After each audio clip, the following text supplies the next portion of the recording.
Hello everyone, welcome back to another episode of Gaming Basic. In today's video, I'm going to show you how to find Zone ID on Mobile Legends. If you want to find or locate your user ID and Zone ID in Mobile Legends, then the process is quite easy. Simply keep watching the video till the end and don't forget to subscribe to our channel by hitting that subscribe button. Press the notification bell so that you'll never miss another upcoming upload from us. Open up your Mobile Legends application and make sure that you are logged into your account. Once you're logged in, from the main homepage, tap on your profile avatar at the top left-hand corner. Soon after you do that, you'll be able to open up your profile page. You'll be able to see your Zone ID and your username located right next to your profile. The longer one is your user ID, whereas the shorter one, which is 4 digits or 5 digits, is your Zone ID. You can simply tap on the ID to copy it and paste it on the order page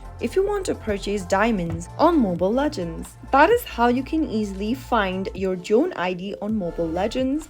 I hope the tutorial was helpful to you. Go ahead and give us a thumbs up. I'll soon be back with more videos like this. Keep watching till then.